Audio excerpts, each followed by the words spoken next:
Bungie will be releasing a change to Crota's End that provides you more Oversoul Essence for full clears than for checkpoints.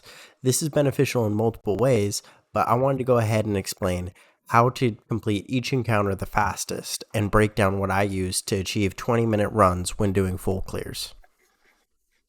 Starting off with the entrance encounter of Crota's End, there are a couple of things that you can do to speed it up. One is to have a 0-1 skip, which allows you to pull to first encounter, and two is to be killing ads and then enlightening the bridge as often as you can. The first time around, I did fail the skip, but that is not a big deal as you have tons and tons of time to hit this. Going in onto my second attempt, what I try to do is I try to aim for that far wall right there, swipe in, swap off of my sword, and at 2 seconds, pull out the sword again and get here. Once I am here, I will go forward to hit that wall, drop down a little bit, and head towards the drop down point where you would normally drop, basically, if you did this legit. What this allows me to do is pull my teammates forward to go ahead and start the first encounter immediately instead of having to wait for everyone to do the whole drop down sequence. The first encounter can be very time consuming for most teams, but there is a couple of tricks to speed this up. One is being on a grapple hook. Two is having eager edge. And three, if you're a warlock, running the thread of wanderer, which will provide your tangles to go straight forward.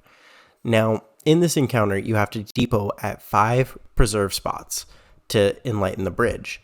Now, with this map made from people in Crota Academy and data sent by Corolla, we can see all the likelihood of what can spawn where.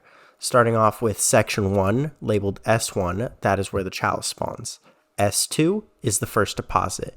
Section 3 has 3 possible deposit points, that being 3, 4, and 5 for lanterns. Most common out of those are going to be 4 and 5, with the most rare out of that being 3 in red.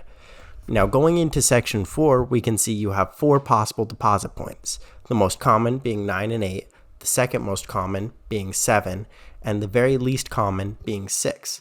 So you can send out your team to go ahead and scout each one of these sections, or you can go and run as fast as you can to each of those sections with not having to worry about specific lanterns that you need to look at. Going to the end of the bridge, there's one key rule that I have, and that is to never deposit the chalice. This will always slow you down. As soon as you enlighten the plate, a 60-second timer will initiate. That will tell you when the bridge is fully formed. So by depositing the chalice, you're having to wait the full 60 seconds. By passing the chalice around, you will be taking off 10 seconds of that time each accelerate that you put into it. So the more accelerates you can get in, the faster this encounter is going to go.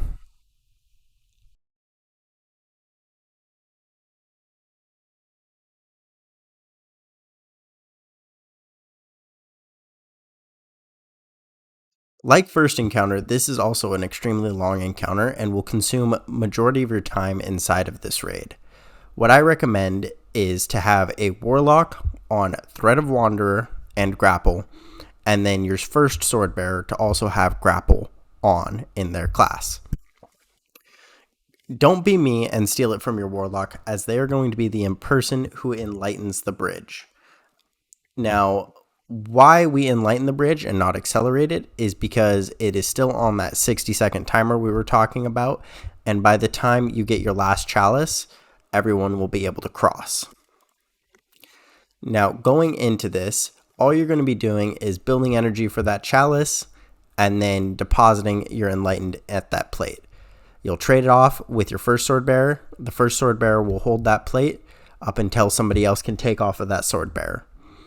From here, you're just scouting for where that sword bearer is so that you can call that out to the first sword, either being in middle, left, or right totems, and you will identify that. The warlock will make a tangle. You will grab your sword, and you'll come up on this rock right here. Once both players are ready, you'll give a 3, 2, 1 countdown and grapple straight to that tangle and make it all the way across. Skipping over to the first sword POV, this is from the exact same run. You'll see pretty much the same process here where we grab the chalice and we build up the enlightened stacks. When both of these players are enlightened, you'll go ahead and do what I was exactly saying in this last half of grappling across with the other player. But here you'll get a perspective from the sword POV and from the thread of wanderer POV. So as you can see here, I'm scouting, looking for that sword bearer, trying to figure out where he's spawning. He's not anywhere that I can see, so I'm waiting for that call out. The call out has been made. Sword bearer's here. Kill it. Grab sword. Come up here. 3, 2, 1. Grapple. And then we go ahead and kill that glyph keeper, gatekeeper.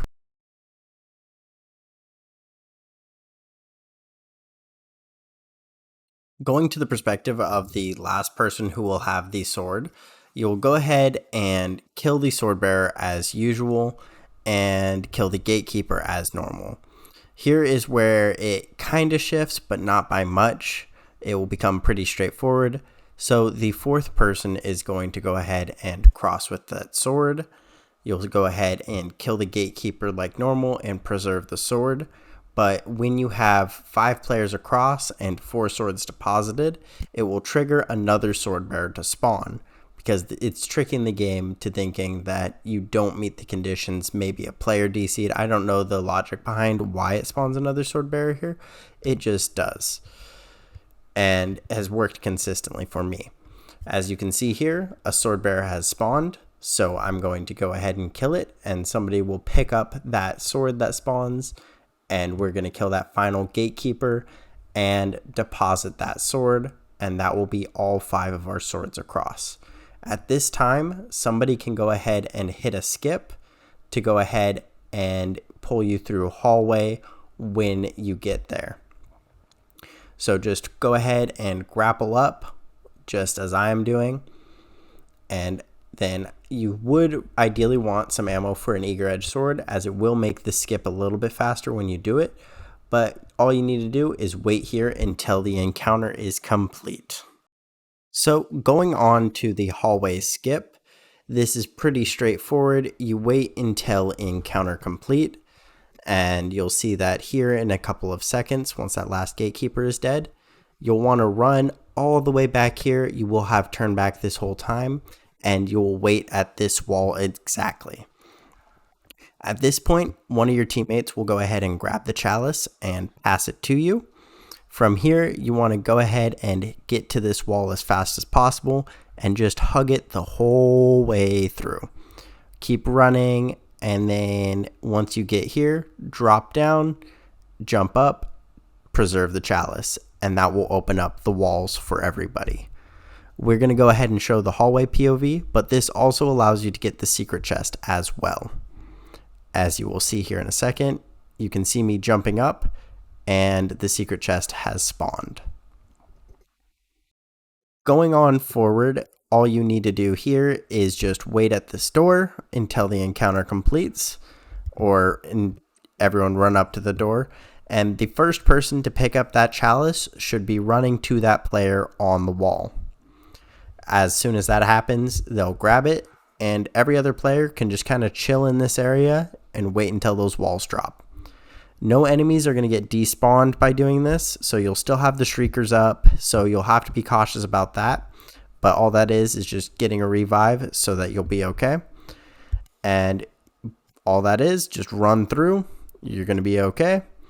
And secret chest door is open if you want to grab that. Uryu is a relatively simple encounter with some minor things that you can do to speed it up.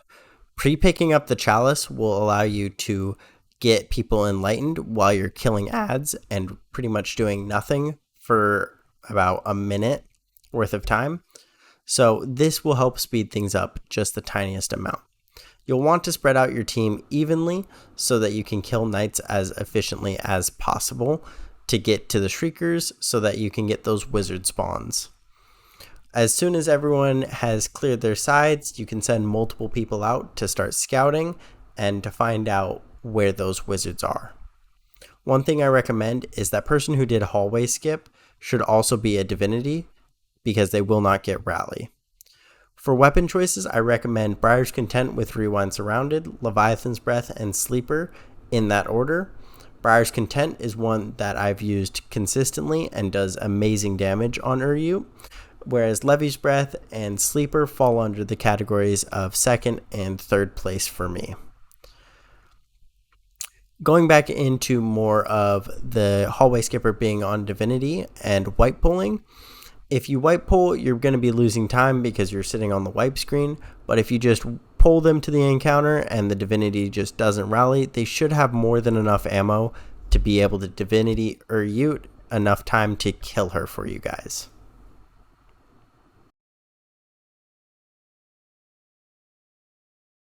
Crota, there's not a whole lot you can do to speed it up except for having really good damage in this encounter. So using weapons like Bequest with Surrounded, Falling Guillotine, and Lament are going to help you out to achieve those one phases, and also having some damage supers as well, paired along with it, like Blade Barrage or Needle Storm, if you have enough wells. Another thing is if your debuff is also a Titan on Banner of War, as this has provided me the most damage with debuff as I could possibly have. You're providing your teammates with 10% extra sword damage, you're providing them with a 30% debuff, and you're amplifying your melee damage with Banner of War and 1-2 punch. And I've consistently hit around 3 to 4 million damage with this setup, so it is very nice. Another thing that you can do to speed up this encounter is having people lurk in those boomer towers to get those swords out as fast as possible, because you can at least 2-sword the boss, drop him as quick as possible, and hit the one phase. If you do not feel comfortable about hitting the one phase, go for a second phase. Never hurts. But right here, we have a couple of people using swords and a couple of people using glitch guns and a guy using divinity. So it's pretty funny here. We still cook, but normally, even without glitched guns, you will still get the one phase. A like, comment, and sub would be greatly appreciated, as this is the first time I'm making one of these styles of video, so hopefully it was helpful, and if you have any insights, drop a comment below on how I could make this better. I've been Delta, and I'll see you guys in the next video.